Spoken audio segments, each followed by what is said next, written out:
Shalom. Devosi Mazmur 137 ayat 1 sampai yang ke-9. Demikian firman Tuhan.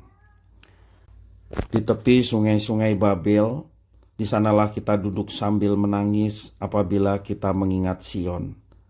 Pada pohon-pohon gandarusa di tempat itu kita menggantungkan kecapi kita, sebab di sanalah orang-orang yang menawan kita meminta kepada kita memperdengarkan nyanyian, dan orang-orang yang menyiksa kita meminta nyanyian sukacita, nyanyian bagi kami, nyanyian dari Sion.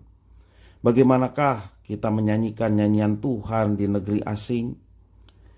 Jika aku melupakan engkau, hai Yerusalem, biarlah menjadi kering tangan kananku. Biarlah lidahku melekat pada langit-langitku, jika aku tidak mengingat engkau, jika aku tidak jadikan Yerusalem puncak sukacitaku. Ingatlah ya Tuhan kepada Bani Edom, yang pada hari pemusnahan Yerusalem mengatakan, runtuhkan, runtuhkan sampai ke dasarnya.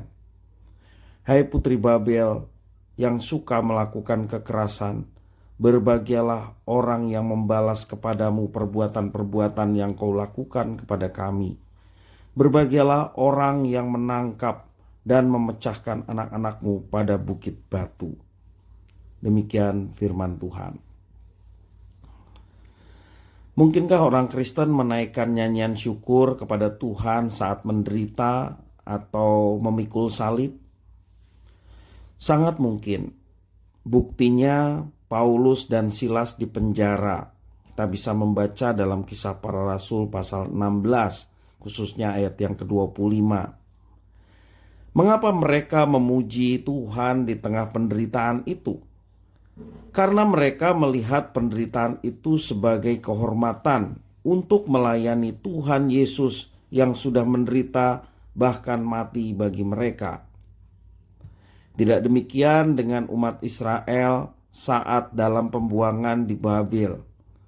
Mereka hanya bisa menangis dengan hati remuk, redam, penuh kepedihan saat mereka jauh dari Yerusalem, kota suci yang mereka yakini sebagai tanda penyertaan Tuhan, dan saat mereka menyadari tidak mungkin beribadah di bait Allah karena sudah dihancurkan oleh musuh.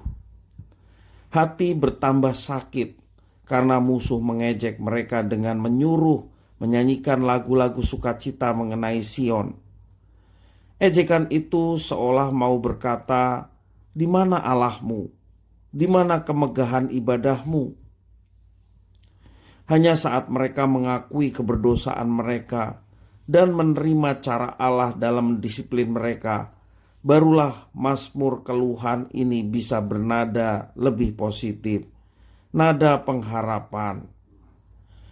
Pengharapan bahwa Yerusalem satu hari kelak akan menjadi kembali tempat beribadah kepada Tuhan.